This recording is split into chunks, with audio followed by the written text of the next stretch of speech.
प्रधानमंत्री नरेंद्र मोदी ने सोमवार को राज्यसभा में राष्ट्रपति के अभिभाषण पर धन्यवाद प्रस्ताव का जवाब दिया। इस दौरान पीएम मोदी ने कृषि कानूनों के खिलाफ चल रहे किसानों के प्रदर्शन का जिक्र किया। साथ ही पीएम मोदी ने पूर्व प्रधानमंत्री मनमोहन सिंह के पुराने बयान को लेकर विपक्ष पर निशाना साधा।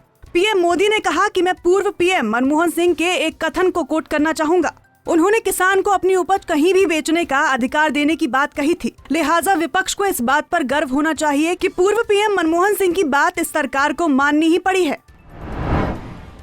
भारतीय किसान यूनियन के नेता राकेश टिकैत ने राज्यसभा में दिए गए पीएम मोदी के बयान पर प्रतिक्रिया दी। राकेश टिकैत ने कहा कि मसले को सुलझाने के बजाय सरकार उसे लगातार उलझा रही है और हमने कब कहा कि एमएसपी खत्म हो जाएगा। एमएसपी को अनिवार्य बनाने के लिए कानून बनाना चाहिए। उन्होंने कहा कि प्रधानमंत्री मोदी यदि किसानों से बात करना चाहते हैं तो उनका किसान मोर्चा उनसे बात करेगा। टिकैत ने पीएम मोदी को चैलेंज दिया कि जैसे वे लोगों से गैस सिलेंडर छोड़ने की अपील करते हैं, वैसे ही अपील एक बार सांसद विधायकों से पेंशन छोड़ने की भी कर दें। उत्तराखंड के चमोली जिले में रविवार को नंदा देवी ग्लेशियर का एक हिस्सा टूट जाने के कारण ऋषि गंगा घाटी में अचानक विकराल बाढ़ आ गई, जिसके बाद से ही सेना और उत्तराखंड पुलिस के जवान जोशीमठ में टनल में फंसे लोगों को बाहर निकालने के लिए राहत और बचाव कार्य में जुटे हुए हैं।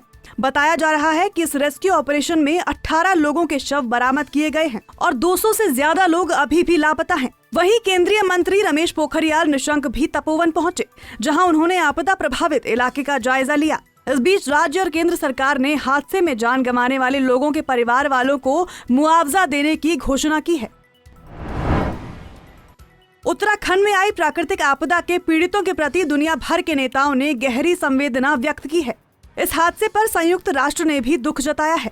इसके अलावा ब्रिटेन, फ्रांस, अमेरिका के बड़े लीडरों ने भी हादसे पर अपनी संवेदनाएं व्यक्त की हैं।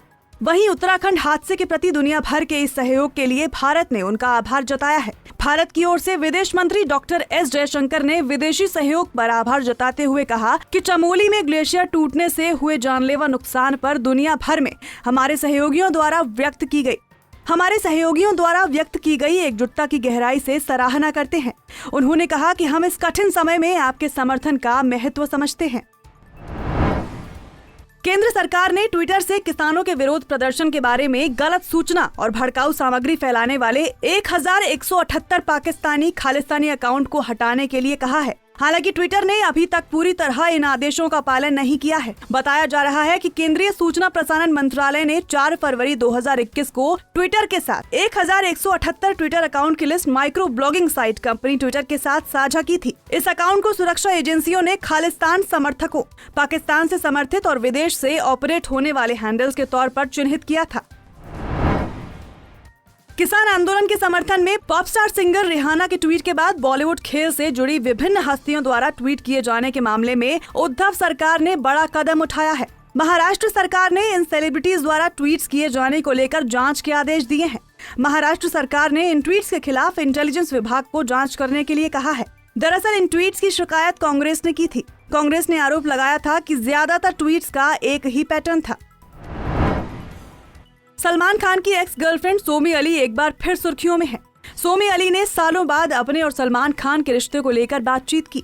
सोमी अली ने कहा कि 1991 में वो भारत इस वजह से आई थी क्योंकि उन्हें सलमान खान से शादी करनी थी। भारत आने के बाद 1 साल बाद ही उनकी मुलाकात सलमान खान से हो गई और वो उन्हें डेट करने लगी। दोनों का ब्रेकअप 1999 में हुआ और उसके बाद सोमी पढ़ाई करने के लिए यूएस वापस चली गई।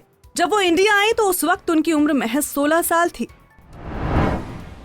बॉलीवुड एक्ट्रेस कंगना रनौत अपनी फिल्म धाकड़ में फुल ऑन एक्शन अवतार में नजर आने वाली हैं। धाकड़ में कंगना रनौत का एक नया ही रूप देखने को मिलेगा। कंगना ने कुछ समय पहले ही फिल्म का पोस्टर शेयर किया था और अब उन्होंने अपनी फिल्म से कुछ और तस्वीरें शेयर की हैं। कंगना ने ट्विटर पर एजेंट अग्नि के बेहद इंटेंस लुक में फोटो शेयर की हैं। इन फोटोज में कंगना रनौत हाथ में बंदूक लिए खड़ी हैं और उनके चेहरे पर चोट के निशान दिखाई दे रहे हैं। फोटो शेयर करते हुए कंगना रनौत ने कैप्शन भी दमदार लिखा है। उन्होंने लिखा है, लोग उसे अग्नि कहते हैं लेकिन मैं कहती हूँ कि वो मौत की देवी भैरवी का रूप है। #धाकड़। उत्तराखंड के चमोली में हुए ग्लेशियर टूटने की घटना से भारतीय क्रिकेटर ऋषभ पंत आहत हुए हैं। अपने गृह राज्य में हुई इस घटना को लेकर पंत ने बड़ा ऐलान किया है। उन्होंने अपनी मैच फीस बचाव कार्य में दान करने का फैसला किया है। पंत ने ट्विटर पर लिखा है कि उत्तराखंड में लोगों की जान जाने से गहरा दुख पहुंचा है। मैंने अपनी मैच फीस बचाव कार्य में देने का फैसला किया है और मैं अन्य लोगों से भी अपील करूंगा कि वो लोगों की मदद के लिए आगे आएं। चेन्नई में भारत और इंग्लैंड के बीच खेले जा रहे टेस्ट मैच का आज चौथा दिन है। मैच पर इंग्लैंड की पकड़ मजबूत है। टॉस जीतकर पहले बल्लेबाजी करने उतरी इंग्लैंड ने कप्तान जरूट के दोहरे शतक की बदौलत पहली पारी में 578 रन बनाए।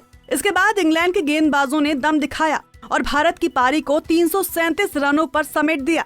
वहीं दूसरी पारी में इंग्लैंड की टीम 178 रनों पर ऑल आउट हो गई है। भारत को अब जीत के लिए 420 रन बनाने होंगे। भारत के लिए अश्विन ने सबसे ज्यादा यानी कि 6 विकेट चटकाए। इसके अलावा नदीम को 2 और ईशांत व बुमराह को एक-एक सफलता मिली।